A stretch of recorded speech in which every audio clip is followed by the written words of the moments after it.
Hi, Dr. T here. Today we're going to be discussing the different types of abuse, and we're going to start with financial abuse. Financial abuse is a common tactic used by abusers to gain power and control in the relationship. The forms of financial abuse may be subtle or overt, but in general include tactics to conceal information, limit the victim's access to assets, or reduce accessibility to family finances. Financial abuse includes behaviors to intentionally manipulate, intimidate, or threaten the victim in order to entrap the person in the relationship. In some cases, financial abuse is present throughout the relationship, or in other cases, financial abuse becomes apparent when the survivor is attempting to leave or has left the relationship. Financial abuse, while less commonly understood, is one of the most powerful methods of keeping a survivor trapped in an abusive relationship and deeply diminishes the victim's ability to stay safe after leaving an abusive partner. Research indicates that financial abuse occurs in 99% of domestic violence cases. Surveys of survivors reflect that concerns over their ability to provide financially for themselves and their children was one of the top reasons for staying in or returning to an abusive partner. As with other forms of abuse, financial abuse may begin subtly and progress over time. It may even look like love initially, as abusers have the capacity to appear very charming and are masterful at manipulation. For example, the abuser may make statements such as, "I know you're under a lot of stress right now, so why don't you just let me take care of the finances and I'll give you money each week to take care of what you need."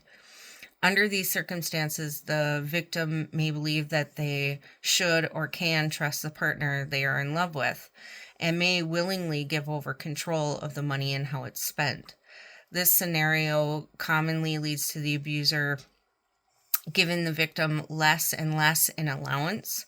And by the time the victim decides they want to take back control of the finances, they discover that the accounts have all been moved, or they no longer have knowledge or access to the family funds. In other cases, the financial abuse may be more overt. Abusers commonly use violence or threats of violence and intimidation to keep the victim from working or having access to family funds. Whether subtle or overt, there are common methods that abusers use to gain financial control over their partner. These include forbidding the victim to work, sabotaging work or employment opportunities by stalking or harassing the victim at the workplace, or causing the victim to lose his or her job by physically battering prior to important meetings or interviews, forbidding the victim from attending job training or advancement opportunities, controlling how all the money is spent, not including the victim in investment or banking decisions, not allowing the victim to access the bank accounts, withholding money or giving an allowance, forcing the victim to write bad checks or file fraudulent tax returns, running up large amounts of debt on joint accounts, refusing to work or contribute to the family income, withholding funds for the victim or children to obtain basic needs such as food and medicine, hiding their assets, stealing the victim's identity, property, or inheritance, forcing the victim to work in a family business without pay,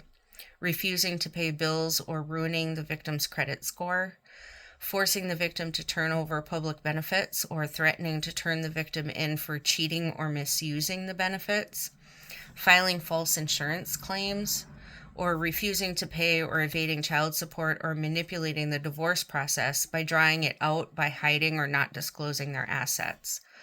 The lasting effects of financial abuse can be devastating.